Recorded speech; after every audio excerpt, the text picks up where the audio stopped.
The National News Desk, locally covered, nationally connected. This name change is not just about renaming, it's about restoring. The Department of War is back to its initial designation. What the president says the message is to allies and enemies alike around the world. We have larger issues to deal with the integrity of BLS that President Trump has spoken about, and we're going to get that fixed, and we're going to get honest and accurate jobs numbers. A mixed labor report called a disappointment what it means for the next Fed rate meeting and the economy as a whole moving forward. Plus, parts of Hawaii have entered the cone of uncertainty as a major hurricane bears down on the islands. Who may be in the path and when we will know the full risk of the storm. This is the National News Desk, America's News Now. Good evening and thank you for joining us. I'm Dee Dee Gatton. Great to be with you on this Friday. And we begin tonight with an eye over Chicago as federal officials, they are getting prepared to open operations targeting the city in what could be a mass detainment and deportation operation. Several Democratic lawmakers, they visited the new Naval Command Center that has opened up. Earlier this week, President Trump said it's not a matter of if he will send federal agents to Chicago, but when, and that could come this weekend. In Georgia, meantime, the largest single arrest operation in the history of Homeland Security investigations as agents investigated a Hyundai production plant. The investigation resulted in the arrest of 475 individuals and is focused on ensuring accountability for those who violate the law and uphold the rule of law. Most of the detainees were Korean nationals who allegedly either illegally crossed the border or overstayed their visas. Officials say they were serving a judicial search warrant related to unlawful employment practices. South Korea says it expresses concern and regret over the raid. The South Korean auto company manufactures electric vehicles at the sprawling Georgia site. In the Northeast, the city of Boston and its Democratic mayor, Michelle Wu, are being sued by the Justice Department for the policies of not complying with federal immigration officials. Attorney General Bondi said, quote, as you see right here, the city of Boston and its mayor have been among the worst sanctuary offenders in America. They explicitly enforce policies designed to undermine law enforcement and protect illegal aliens from justice. Mayor Wu says the city will, quote, vigorously defend our laws and the constitutional rights of cities. Meanwhile, in the Southeast, a major legal win for the administration and their immigration enforcement operations. An appeals court ruled Florida's Alligator Alcatraz can stay open, reversing a lower court decision to close the facility. Alligator Alcatraz is, in fact, like we've always said, open for business. The mission continues, and we're going to continue leading the way when it comes to immigration enforcement. The new court ruling also blocks the previous judge from proceeding with the case until the appeal is complete. It comes as another detention operation opens. 117 detainees are now being held at the Baker Correctional Institution in Jacksonville. This detention center can hold up to 1,500 illegal migrants who will be processed for deportation. So we won the First World War, we won the Second World War, we won everything before that and in between, and then we decided to go woke and we changed the name to Department of Defense. President Trump there signing an executive order today renaming the Department of Defense to the Department of War. The name it was initially given by President George Washington. The department then changed direction in 1947 after World War II. The president says it's more than a name. It's a philosophy that sends a message to allies and enemies alike. Listen. I think it sends a message of victory. I think it sends really a message of strength. We have the strongest military, and I think that indicates we have the strongest military. And taking the fight to the cartels, the United States is moving F-35 jets to Puerto Rico as the Pentagon beefs up its military presence in the Caribbean amid rising tensions with Venezuela. Here's national correspondent Kayla Gaskins with the latest from Washington. On Thursday, 2 Venezuelan F-16 fighter jets buzzed a U.S. Navy destroyer in the Caribbean. The taunting move comes just days after the U.S. Navy fired a missile sinking an alleged drug-running vessel off the coast of Venezuela, killing 11 people on board, all reportedly members of a violent drug cartel. That strike raised a slew of international legal questions. Defense Secretary Pete Hegseth strongly defending the action. We have the absolute and complete authority to conduct that. First of all, just the defense of the American people alone. A foreign terrorist organization poisoning your people with drugs coming from a drug cartel is no different than Al-Qaeda, and they'll be treated as such. The Pentagon said Venezuela's provocative flyby was designed to interfere with counter-narco-terror operations, accusing Venezuela of being a cartel-run state. The Pentagon then moved 10 American F-35 fighter jets to Puerto Rico. Secretary of State Marco Rubio had 2 trips this week to Latin America, first Mexico City, then Ecuador. Combating the cartels was a top topic during both stops. The driving message is that American leadership is back in our hemisphere. We spoke with State Department Principal Deputy Spokesperson Tommy Pigott regarding critics' concerns to the White House's aggressive approach to fighting drugs. Well, I think it matches the scale of the problem that we face. We saw that fentanyl overdoses drove the leading cause of death for Americans between the ages of 18 and 45. A real crisis. And as the White House signals, this is only the start of a larger military campaign against the cartels. Democrats on Capitol Hill have expressed while stopping drugs is a positive, they want to be dialed in on the legality of the operations. And Dee Dee, the Senate Intelligence Committee is expecting a bipartisan briefing in the coming days on the deadly strike of the alleged drug boat off the coast of Venezuela. Kayla, we also know thousands of U.S. troops. They were also moved to Puerto Rico this week. What are you learning? What are they doing there? This story flew a little bit under the radar. This North Carolina-based 22nd Marine Expeditionary Unit is in southern Puerto Rico for a series of training exercises. They're running amphibious and flight operations using 3 amphibious ships that brought roughly 4,000 sailors and Marines into the Caribbean. The unit says the training keeps them at a, quote, high level of readiness while also bolstering the U.S.'s military presence and capabilities in the region. It's unclear if more U.S. military personnel are headed that way. Dee Dee. Yeah, the presence is certainly interesting. In Washington, D.C., Kayla Gaskins, thank you. 2 new flood response measures are now law in Texas, just signed today by Governor Greg Abbott. They require operators of youth camps to develop evacuation plans, install emergency warning systems, and inform parents if any part of a camp sits within a floodplain. One of the bills also prohibits the state from licensing children's camps if cabins are located in these flood-prone areas. Every child who goes to camp should come home to their families. No parent should ever have to outlive their child or endure this kind of loss. The legislation comes in response to the July 4th floods that killed 27 people at Camp Mystic and Kerr County. And here is a live look over the Missouri Capitol, kind of a cloudy day in Jefferson City there, where state debating over a new congressional map has already been met with a lawsuit.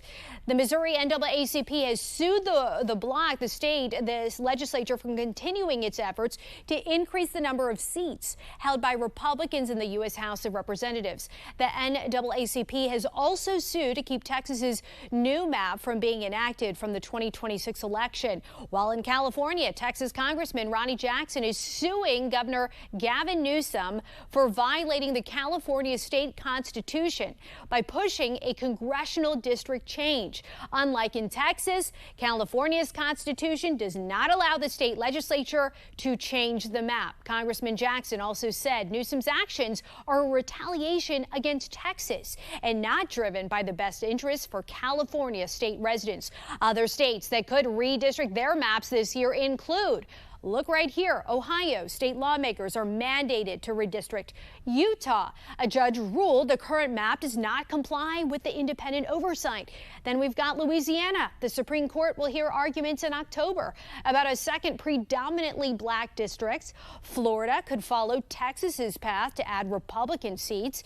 Illinois, Maryland, and New York, they have indicated they may redraw their maps to reduce the number of Republican-held representatives or strengthen existing Democratic-held seats.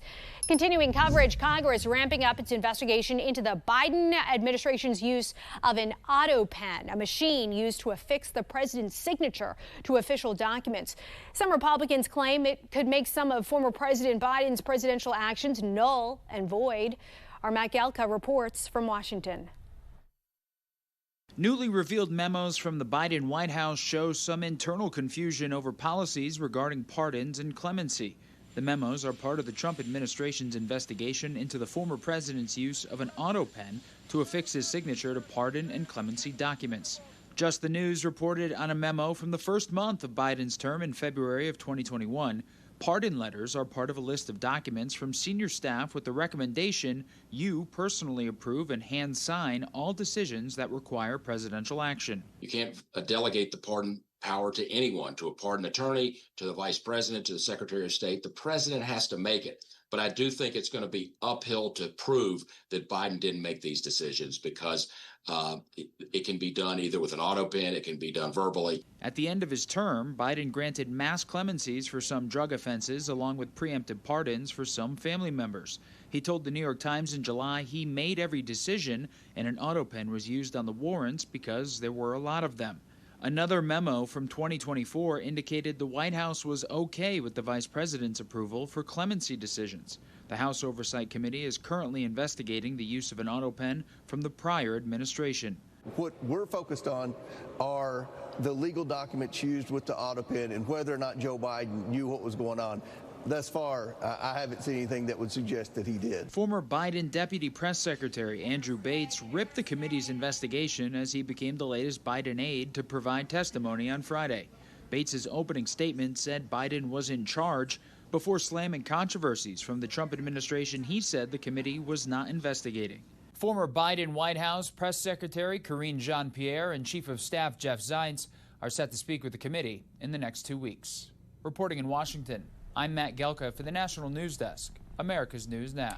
Coming up, how the White House is reacting to a new weak jobs report and how long the president says it will take for real job growth to kick in.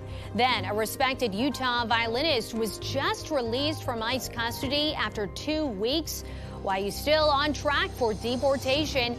Then later, why a big free speech battle brewing in the United Kingdom is now involving the United States.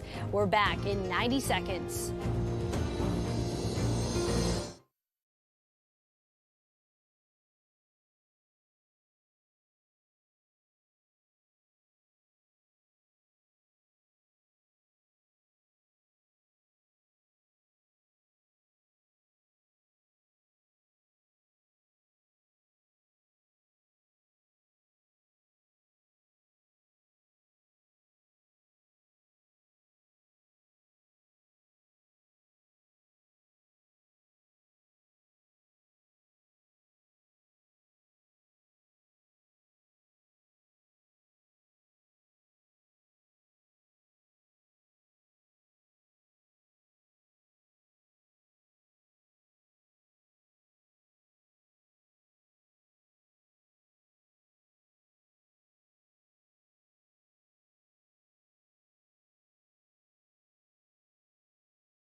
Getting a look at the first jobs report since President Trump fired the commissioner of the Bureau of Labor Statistics over weak data from last month.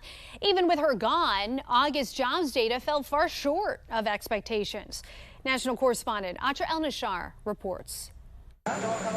The August jobs report is out, and all signs point to a weakening labor market. For a second straight month, the unemployment rate ticked up, now at 4.3%. And the economy added far fewer jobs than expected, 22,000 versus the 75,000 economists predicted. The weakness is very much in the public sector and the private sector. I'd say it's flashing yellow for a recession. National Economic Council Director Kevin Hassett optimistic that once the Bureau of Labor Statistics collects more data and does its routine revision, it won't be as bad. Goldman Sachs had a report out yesterday that said that the seasonals of the summer are kind of unusual, and that in August, typically the advanced number is about 60 to 70,000 lower than the final number ends up being. Large revisions are why President Trump recently fired BLS Commissioner Erica McEnteffer, a Biden appointee, accusing her without evidence of manipulating jobs data to hurt the president politically. Without the commissioner in place, on the eve of the August jobs report, we asked the president this.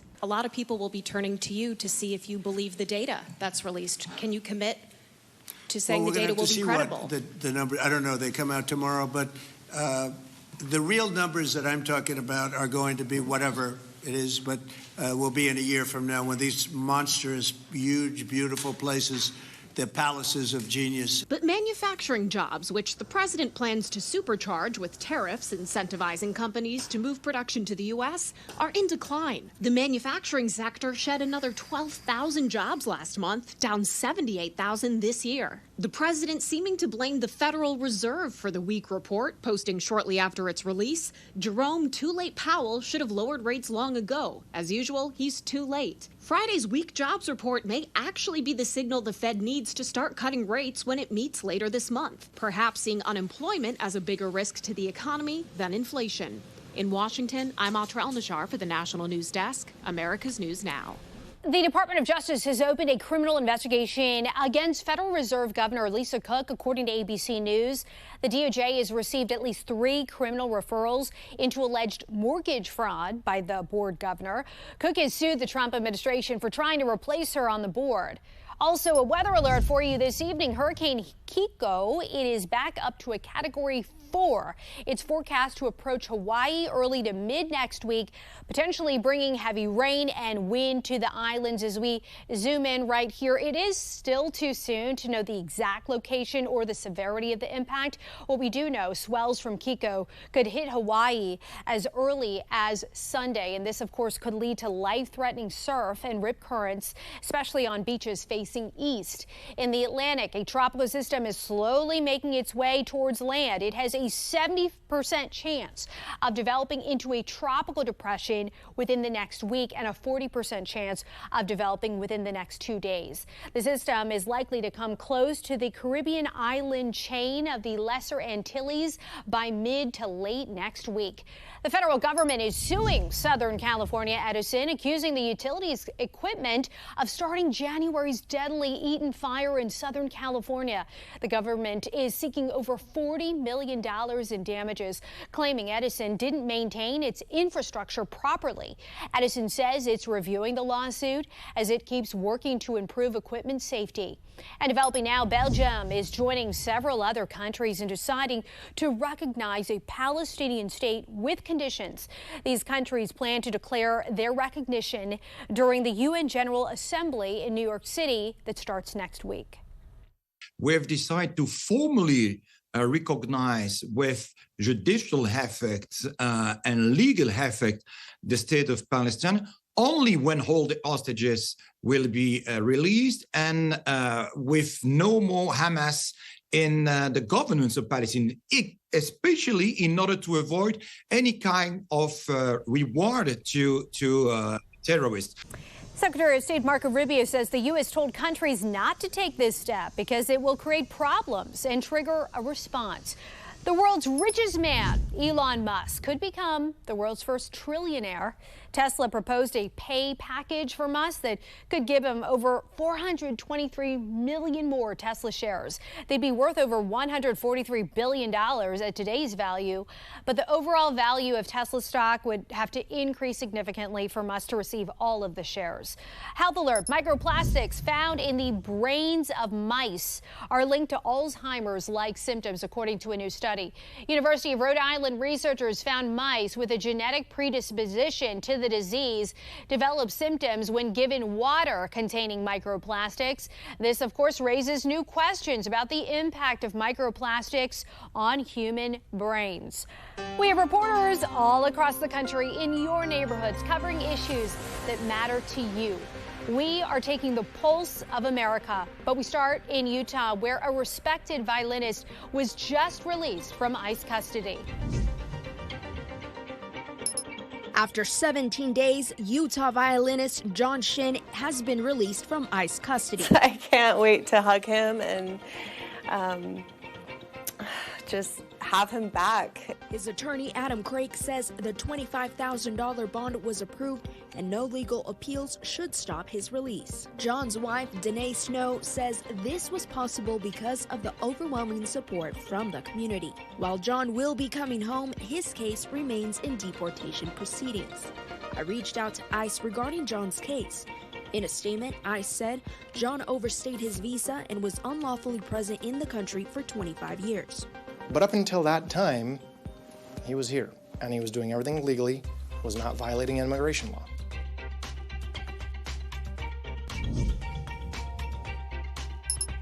Sir, you're being charged. If Patrick Masonet's courtroom behavior is any indication, prosecutors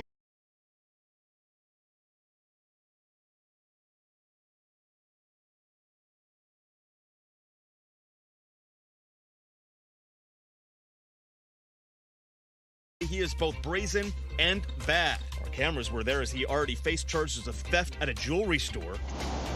Now, though, he's facing 10 felonies for victimizing Seattle's sports stars. Among them, M's pitcher Luis Castillo, M's Hall of Famer Ichiro, and former Seahawk cornerback Richard Sherman. In each case, prosecutors say Masonet and his accomplices were prepared for a violent confrontation. As a result, they say he armed himself with pepper spray and even a gun. They tell Como he'd also bring Wi-Fi jammers with him, all to prevent the victims from calling 911.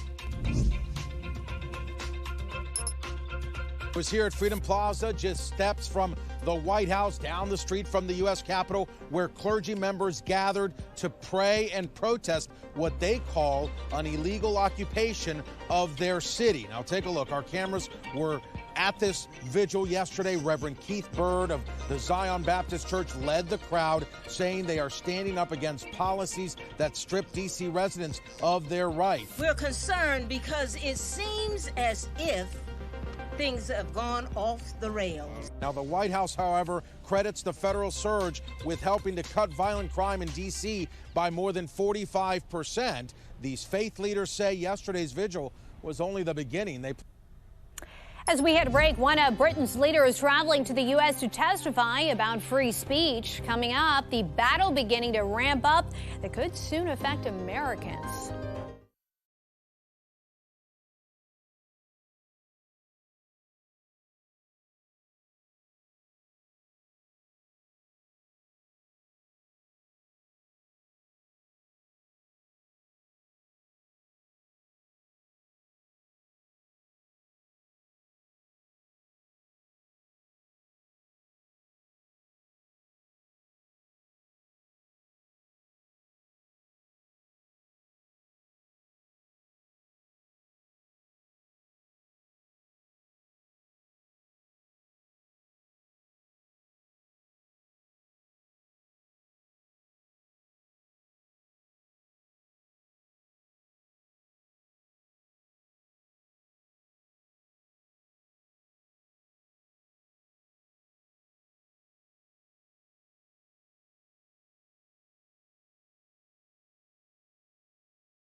A big free speech battle is developing in the United Kingdom, now involving the United States. Nigel Farage, a leader of the Reform UK party, recently testified on Capitol Hill on how the EU and Great Britain's online policies impact speech in America. This also comes as there is global outrage over the arrest of a comedian in London over posts he made on social media. The National News Desk, Jeff Harris, reports. While testifying Wednesday, Farage directly referencing that writer, Graham Linehan, telling lawmakers he now has more proof the UK is moving into what he calls a bad authoritarian situation. At what point did we become North Korea? Well, I think the Irish comedy writer found that out 2 days ago. Linehan claims the reason he was arrested, multiple anti-transgender social media posts from April. Farage telling lawmakers the same thing could happen to any American that goes to Heathrow. That has said things online that the British government and British police don't like. Britain has no codified constitution and no equivalent of the First Amendment. Back in February, Vice President J.D. Vance raising concerns about the laws at the Munich Security Conference. Britain and across Europe, free speech, I fear, is in retreat. But during meetings with the U.S., UK Prime Minister Keir Starmer has long stressed the country has free speech. We've had free speech for a very, very long time in the United Kingdom, and it will last for a very, very long time. During his testimony, Farage also facing hostile questions, including from Democratic Representative Jamie Raskin, who asked why his Reform UK party has prevented journalists from attending its events. Farage answering, to his knowledge, that didn't happen. Why do you ban journalists that you disagree with from your political events, like from your convention? If I go back the last 25 years, I can't think of banning anybody. But I mean, maybe somebody else did.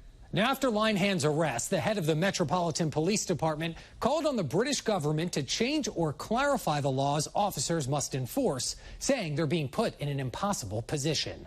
I'm Jeff Harris reporting from Washington. Coming up, the NFL is back for its first international game of the year. What to expect from night 2? Well, that right after this.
NFL is back in Brazil for the second game of the season as the Kansas City Chiefs open their year against division rival, the Los Angeles Chargers. The game begins at 9 p.m. local time, 8 Eastern, and will be streamed live on YouTube as well as in local markets.